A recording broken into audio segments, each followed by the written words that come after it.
ஓம் சரணாகத தீனார்த்த பரித்ராண பராயணே சர்வசியார்த்திகரே தேவி நாராயணி நமஸ்துதே. வணக்கம் நேர்களே, இது மகாலட்சுமி ஜோதிடம் வழங்கும் காலச்சக்கரம். உங்கள் அன்பு ஜோதிடர் ஸ்ரீராம்ஜி பேசுகிறேன். அனைவரும் நலமுடன் இருக்கிறீர்களா?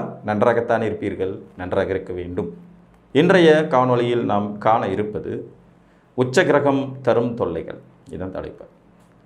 ஜோதிட சாஸ்திரம் என்பது முன்னுக்கு பின் நிறைய சூட்சுமங்களை மாற்றி மாற்றி நமக்கு வெளிப்படுத்தும் தன்மை கொண்டது. சில நிலைகளில் கிரகங்கள் நீச்சமடைந்தால் நமக்கு அதனுடைய நல்ல பலன்கள் கிடைக்காமல் போய்விடும் அப்படின்னு வருத்தப்படும் அதே வேளையில் கிரகங்கள் உச்சம் பெற்றிருக்கும் நிலையிலும் கூட சிலருக்கு நெகட்டிவான பலன்களை தருவதற்கு வாய்ப்புகள் உண்டு. ஒரு கிரகம் உச்சம் அடைஞ்சிருச்சுனாலே உடனே அது நல்லது மட்டும்தான் செய்யும் அப்படிங்கிறது மாதிரியான விதிகள் இல்லை. குறிப்பாக நம்ம லக்ன அவயோகிகள் உச்சமடையாமல் இருப்பது நல்லது. ஒரு ஜாதகத்திற்கு 6ஆம் அதிபதி, 8ஆம் அதிபதி, 12ஆம் அதிபதி என்று சொல்லக்கூடிய அவயோக கிரகங்கள் வேறு நல்ல ஆதிபத்தியங்களை பெறாத நிலையில் உச்ச வலிமை பெற்றால் அந்த அவயோக பலன்கள் மிகுதியாக நமக்கு நடந்துவிடும் வாய்ப்புகள் உண்டாகும். இப்போ ஒரு கும்பலக்கண ஜாதகருக்கு 6ஆம் அதிபதியாக வரக்கூடிய சந்திரன் உச்சம் அப்படிங்கிறதுல இங்கே சந்திரன் உச்சம் பெற்றார் என்று மகிழ்வதை விட 6ஆம் அதிபதி உச்சம் பெற்றிருக்கிறாருங்கிறதுனால வரக்கூடிய துன்பங்களின் அளவே அதிகமாக இருக்கும். அதே மாதிரி தான் ஒரு மகர லக்கணத்திற்கு 8ஆம் அதிபதியான சூரியன் உச்சம் பெற்று 4ஆம் இடத்தில் அமர்ந்திருக்கும் போது அசிங்கம், அவமானம், கேவலம், சிக்கல்கள், பிரச்சனைகள் போன்றவற்றையே மிகுதியாக தந்துவிடும் வாய்ப்பு கொண்டவராகும். லக்ன சுபர்களாகவே இருக்கக்கூடியவர்கள் உச்ச வலுவோடு இருக்கும்போது அவர்களுக்கு வேறு ஒரு நெகட்டிவான ஆதிபத்தியம் இருந்துவிட்டால் அந்த நெகட்டிவ் பலன்களும் நீங்கள் தாங்க முடியாத அளவுக்கு தான் இருக்கும். இப்போ ஒரு உதாரணமாக ஒரு கடக லக்ன ஜாதகம், இவருக்கு 6, 9 கூடையவர் குரு, பாக்கியாதிபதி. ஆனால் குருவுடைய மூலத்திரிகோண வீடு 6. அப்போ இவர் உச்சம் என்கின்ற நிலையில் லக்னத்தில் திக்பலமும் அடைந்திருக்கும் போது ஜாதகருக்கு எதிரிகளால் ஏற்படும் தொல்லை, கடனால் ஏற்படும் தொல்லை, நோயால் ஏற்படும் தொல்லைகளும் மிகுதியாகவே இருக்கும். சரிக்கு சமமான பிரச்சனைகளையும் லைஃப்பில் சந்திக்க வேண்டியது வரும். இப்போ கிரகங்கள் உச்சம் பெறுவதனாலேயே உயர்வுகளை கொடுத்துவிடும் என்று முடிவு செய்துவிட முடியாது.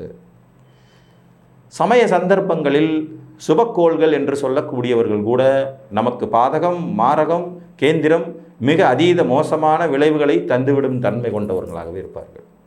சில நிலைகளில் பாவக்கோள்கள் என்று சொல்லக்கூடியவர்கள் கூட வாழ்வியலின் உயர்நிலை யோகிதைகள், பொருளாதார வசதி, முன்னேற்றங்கள் போன்றவற்றை தந்துவிடும் அமைப்பிலும் இருப்பாங்க. எல்லாம் கலந்தது தான் ஜோதிடம். ஒரு உச்ச கிரகம் தனது சக்தியை மிக அதிகமாக வெளிப்படுத்தும், தனது காரகத்துவத்தை மிக அதிகமாக வெளிப்படுத்தும். இந்த காரகத்துவம் என்பது ஒரு மனிதனுக்கு தேவையான அளவுக்கு மீறி இருக்கும்போது அதுவே ஒரு பிரச்சனைக்குரியதாக இருக்கும். இப்போ உதாரணமாக சுக்கிரன் ஒருவருக்கு உச்சம். சுக்கிரனுடைய உச்சம் ஆடம்பரம், தாம்பத்தியம், காமம்.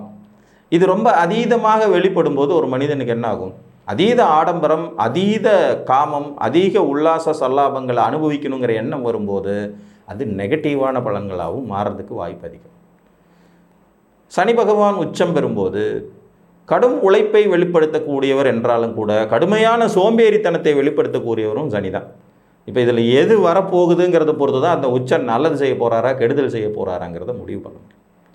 செவ்வாய் உச்சம் பெற்ற நிலையில் நிறைய ஜாதகர்கள் தனது கோபத்தை கட்டுப்படுத்த இயலாத நிலையில் ரவுடியிசம், கட்ட பஞ்சாயத்து, வெட்டுக்குத்து, அடிதடி, தகராறு, இரத்த காயங்கள் ஏற்படும் தன்மை, சடுதியில் உயிர் பிரிந்து விடுதல்ங்கிற மாதிரியான நெகட்டிவ் பலன்களையும் அதிகரிக்கும். இப்போ ஒரு மருத்துவரின் கையில் கத்தி இருக்கிறதுக்கும் ஒரு அடியாளின் கையில் கத்தி இருக்கிறதுக்கும் வித்தியாசம் இருக்குது. ஒரு மருத்துவரின் கையில் இருக்கும் ஆயுதம் ஒரு உயிரை காப்பாற்றுகிறது. அதுவே ஒரு அடியாள் கையில் இருக்கிற ஆயுதம் ஒருவர் உயிரை பறிக்கிறது. ரெண்டுக்கும் காரக கிரகம் ஒன்று தான். செவ்வாய் உச்சம் அப்படிங்கிறதுல நாம் நல்ல பலன்களை மட்டுமே எடுத்து விட முடியும்னு சொல்ல முடியாது. எல்லா கிரகங்களுமே ரொம்ப எளிமையாக நீங்கள் புரிஞ்சுக்கணும்னா, நம்ம வீட்டில் மின் சாதனங்கள் இருக்குது, மின்சார சாதனங்கள் இருக்குது. அது இல்லாமல் இன்றைக்கி இல்லவே இல்லை உலகமே. Mixie, grinder, washing machine, fridge, TV, ஃபோனுன்னு எல்லாம் கரண்டில் இயங்குகிற பொருட்களை அதிகமாக பயன்படுத்திகிட்டு இருக்கோம். இவைகள் எல்லாம் இயங்குவதற்கு ஒரு குறிப்பிட்ட அளவிலான சக்தி கண்டிப்பாக தேவை. ஒரு 210 வோல்ட்லேருந்து 240 வோல்ட் வரைக்கும் கரண்ட் வந்ததுன்னா ஓகே, அது சரியாக இயங்கிட்டு இருக்கும். திடீர்னு 2500 வோல்ட் கரண்ட் வந்துச்சுன்னா என்னாகும்? எந்த ஒரு சக்தி இந்த சாதனங்களை இயக்க வைத்ததோ அதுவே அதை அழிச்சிடும். புரியுதா உங்களுக்கு? அப்போ கிரகங்களின் உச்ச பவரும் அந்த மாதிரி தான். சரியானபடி பாதுகாப்பான முறையில் அந்த கிரகம் வடிவமைக்கப்படாமல் இருந்துவிட்டால் அந்த உச்ச வலிமையே உங்களுக்கு கடும் துன்பங்களை தந்து காலி பண்ணிடும். தீராத நோயையும் கடனையும் பிரச்சனைகளையும் வாழ்நாள் முழுக்க சோம்பேறித்தனத்தையும் சிக்கல்களையும் உழைப்பின் மேன்மையை உணர்ந்து கொள்ள முடியாத தன்மையும் தரக்கூடிய கிரகம் சனி. இவர் உச்சமாக வலுத்து நிற்கும் நிலையில் அவருக்கு லக்ன சுபரின் அமைப்பும் இல்லாமல் போயிடுச்சுன்னா ஜாதகர் உழைப்பின் மேன்மை புரியாமலே வாழ்ந்துட்டு போயிடுவார். இப்போ ஒரு கிரகமும் உச்சம் பெறும்போது அதனுடைய தன்மை மிகுதியாவதுங்கிற ஒரு நெகட்டிவ் வெர்ஷனும் இருக்குது. அந்த வகையில் சூரியன் உச்சம் பெற்ற நிலையில் இருக்கும்போது அதிகார மமதைக்காக எதையும் செய்ய துணிச்சல் வந்துவிடும் தன்மை உண்டு. தான் என்கின்ற எண்ணம் ரொம்ப மேலோங்கி நின்றுவிடும். அதனாலேயே ஜாதகர் மற்ற உறவுகளை மதிக்கும் தன்மையை இழந்து விடுவார். இது அதோடைய நெகட்டிவ் பக்கம்.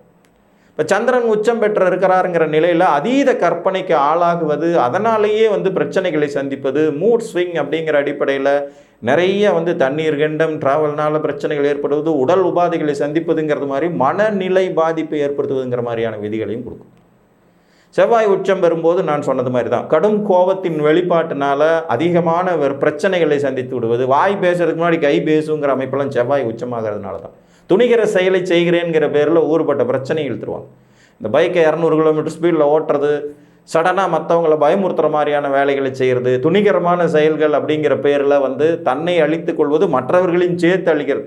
ரோட்டில் ஒரு பெரியவர் நடந்து போயிட்டுருக்காரு, அவர் பாட்டுக்கு ஓரமாக நடந்துக்கிட்டு போயிருக்காரு.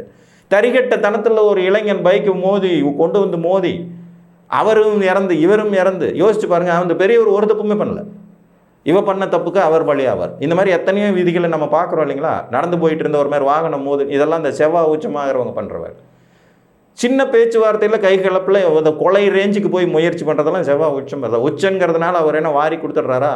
தனது குணத்தை தேவையே இல்லாமல் அதிகமாக கொடுப்பார்.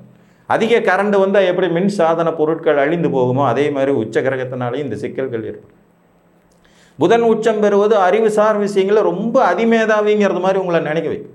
அதிமேதாவித்தனத்தை கொடுக்க வச்சுட்டு மற்றவங்களுடைய அறிவுரைகளை துளி கூட கேட்க விடாமல் பண்ணி தான் நினச்சது தான் எல்லாமே சரிங்கிறது மாதிரி அறிவே அழிவை நோக்கி செல்லுங்கிற அமைப்பில் பிடித்த பிடிவாதத்தை அதிகப்படுத்தும் தன்மை கொண்டது.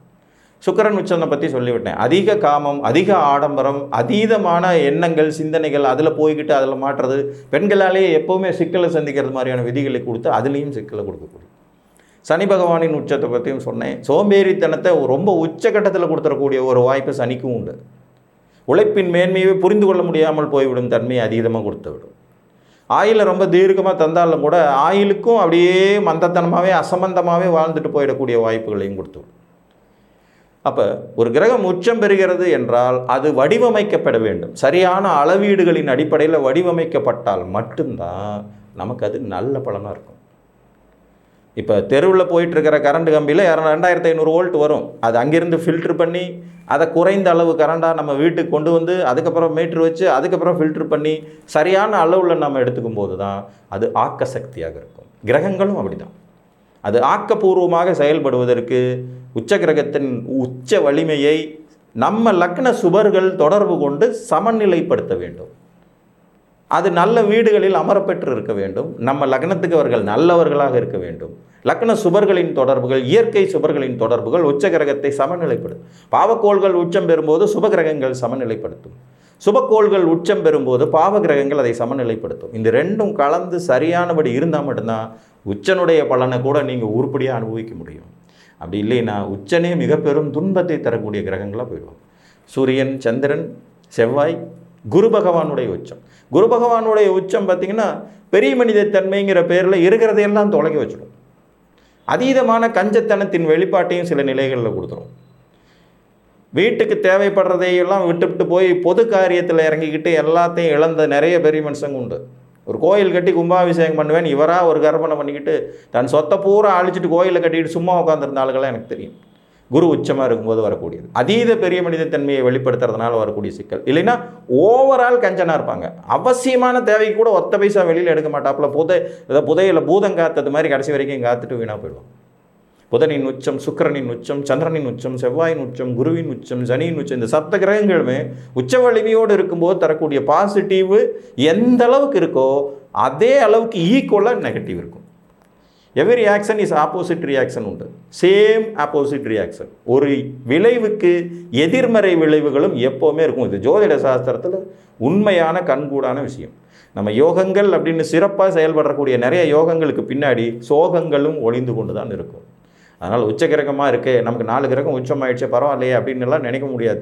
அவை சரியாக வடிவமைக்கப்படவில்லை என்றால் அந்த உச்ச வலிமையே உங்களுக்கு தேவையில்லாத சிக்கல்களையும் தரும் அமைப்பு கொண்டது அப்படிங்கிறத மறந்துடக்கூடாது என்று கூறி மீண்டும் ஒரு காணொலியில் உங்களை சந்திக்கும் வரை உங்களிடமிருந்து அன்புடன் விடைபெற்றுக் கொள்வது உங்கள் அன்பு ஜோதிடர் ஸ்ரீராம்ஜி.